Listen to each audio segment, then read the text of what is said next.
everybody, my name is Angie Murenga. You're watching Just Angie, and I'm having an amazing conversation with Anita Makau, and this is part 3, and we sort of now want to get into parent-led education. First of all, I love that parent-led education. Yes. Very, very amazing, because as I allow you to come into how you came into parent-led education, I always remember Althea would say, and sometimes it was very annoying to some parents, and I even used to like, hey, please don't say it so loudly.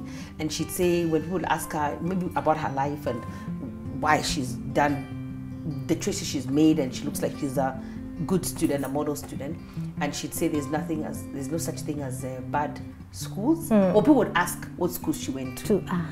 Then her return would be, there's no such thing as a bad school. There are only bad parents. Oh my goodness.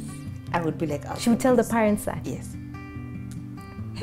Okay. And you know, you want to say Fafanua expand. And she's like, because everything is not really about the school. It's something has to happen at home that is also driving you in school.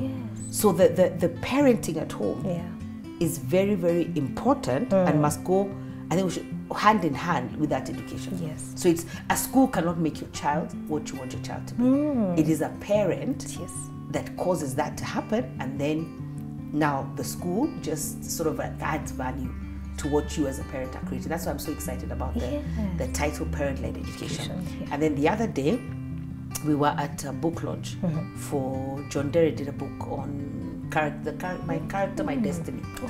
And one of the speakers there, I can't remember his name now, but he said we've got to go back to parenting. So the problem with our nation, because this book is about, it's supposed to appeal to the youth and teach them about their character and their destiny, and how character is connected to destiny. But so one of the panelists said that what we've got, and it just stuck with me, he said we've got to go back to being parents. That parents have stopped being parents, and they want everybody else to have responsibility about their children, but the solution is going back to being parents. So over to you, and it's even the title, like we were going to call it, we asked you here because we wanted you to talk about homeschooling, but you said this is what you'd like to talk about, so maybe you could start from there. And why? I think why I went back to parent-led education and not homeschooling, because I felt this conversation is bigger than just homeschooling. And it applies to everyone as long as you're a parent.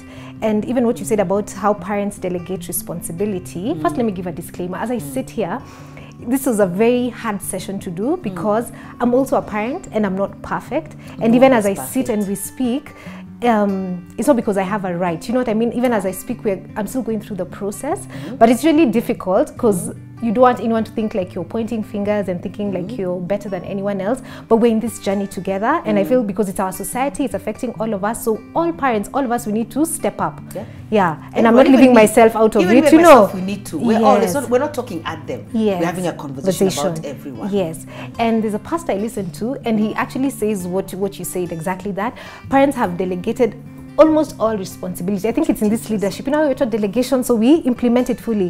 He says when it comes to discipline, we've given the government. In fact, when it comes, education. Don't say that because I've just been talking about prison. But when it comes to spiritual education, we've given Sunday school and the church. And because your child is in Sunday school, now you can relax. You don't need to read. When it comes to, can I say, education, we've given it to the schools. But when you even understand what education means, that is not a responsibility that can be carried fully by the school, because it's about giving delivering, is it moral, spiritual and intellectual training to a child. But how could the school do that? It can't, you see. Maybe moral, but not everything. And even in intellectual, remember, a lot plays out. Remember, this teacher has 50 students in front of them. So yes, they do their part, and actually believe they've done their part, but unless someone is expounding and going down into the nitty-gritty with this child, sitting with them and doing their homework, there'll be a gap. And maybe I think I'm just thinking as you're saying that, and also getting values,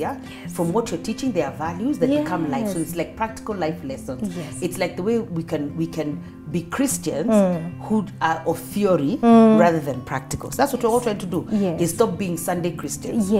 Is that Christianity must be the thread, must be in your entire life. That's the same thing with education. Yes. With what they're getting from education, we must draw values. That those values will become life principles for these children. Because I always say, we're creating the citizen of tomorrow. Isn't that what we're trying to do? Yes. We're growing the citizen of tomorrow. That's what we want to do. Yeah. And it's not even just a Kenyan citizen, it's a global citizen now, the way things are going. Yes. Wow. So now can you imagine, so we've delegated all this and then we sit back and complain. And even with the sex education, I don't want to go there, but also you can see, I feel the government has really tried, honestly. Really? By the time they're doing this, no, there's actually a gap somewhere. It's true.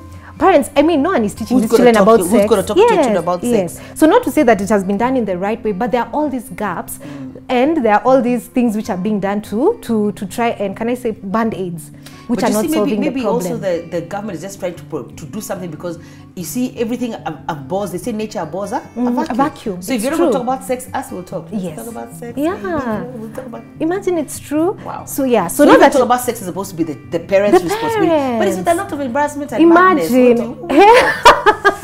Imagine. And I'm honestly, trying to think back when I talked to Alfie about sex. I don't know. But imagine, I think it's even how we do it. Let me take, because if you do some of the parenting programs, and that's another thing, I think parents probably are not equipped. But what I'd say is for us parents is to go out there and look for this information. There are parenting classes mostly in all these churches nowadays. They're doing them. There are so many books. For me, my journey started because I read a lot. So I read these things and discovered this whole world, and then ask questions. I mean, there are people, look, you're there. There are people who have walked ahead of us. So we should also ask them, how did you do it? You know, remember. You can't remember? Yes, but in this process, I remember the first class we went for parenting with Dr. Mukolo, the navigators. How he began that class. It was a sex education class? No, it was for parenting. Then I'll tell you how. Okay. Oh no, I was going to say the navigators actually have books on how you can teach children about sex from 3 years old. That's amazing. And they teach it in, I mean, from my kids. The Bible perspective. Yes, and it's a nice fun booklet with pictures. Navigators tomorrow. Please buy, honestly. And then it makes the conversation easier for you as a parent. I mean, my kids, for each of my kids, I've gone through the process with them. And of course, it's always, can I say, age appropriate. But unfortunately, in our society, you find that the child will go out and play and come back with more information than you gave. Yeah. But you're lucky if they tell you. So that's the value of relationship. Yeah. You're lucky if they tell you. Because even for me, the first time Althea had a drink, poor Althea, you know all her stories are always just like, Mom, I'm tired of you anikaing my stories. But there's no other, who will I use an example? I have to use the examples around me. So the first time she had a drink, I was so upset, but I remember the Holy Spirit telling me, how you react at this moment is going to determine whether you'll ever be told anything ever again. The fact that the child has even come to say this, Ebu, speak to it. So that's important. That they might go out there, but depending on the kind of parent that you are, they're not going to come back and tell you what they just had out there. Wow, yes. So now for Dr. Mukolo, in that class, how he began is he draws a nice time map. You know, as coaches like that, and he shows you how just the hours in the day of a child, because he's talking to parents in the class, and he breaks down the hours properly, how the child spends their time. And then he asked the parents, based on everything he had drawn, sleeping time, when they go to school, when you're at work, he just asked, who is the greatest influence upon this child? Do you know, we're all quiet. And for me, that started, can I say, a conversation in my head, and I asked myself, even as coaches, we always ask people, what is it you value? When you look at your time, you will see what you value. It tells you what you value. Yeah, because many times we have a lot of lip service. I'll say, oh, Pastor Angie, I really like you. But when I look up, what do we do with the people we love and we are close to? We want to spend time. It's the same thing with God. We tell God, oh, we love you, Father, we surrender everything, but we never spend any time with Him. You're not surrendering anything. Exactly. So, and it just made me realize, so yes, as parents, we say that we love these children and we think that we do, but do we really love them? Do we show them? And only our time can prove that. And then even if our time doesn't, then we go back and we ask, okay, so fine, who's influencing our child? There's the TV, there's all these things. So we complain about this child, but who is speaking into their life? Let me also make another prayer. Let me say another point, which I was telling Kaki. Kaki's the one who brought this one out. She should have told me ages ago, but I was like, okay, it's a lesson, let's learn. She one day she said it, and it is the most profound statement. She said, we need to start praying now about who is going to influence our children. Influencing them now, okay, there's that a part of influence of now, but there's an influence also later. So like for me, I have a 24-year-old. So it's very important, even between the journey of maybe even 18 to 20, because there's an age that your children stop listening. Yeah. I can say the same thing. Auntie Anita says the same thing. Yeah. She listens to you. We both said the same thing. Yeah. But she will be drawn to your answer.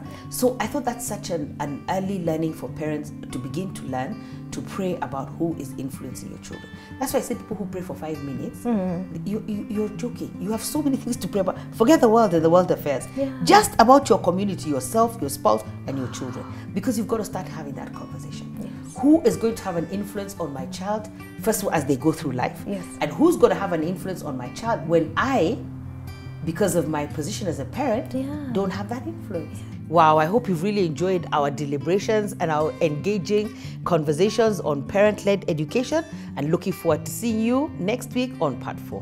Bye.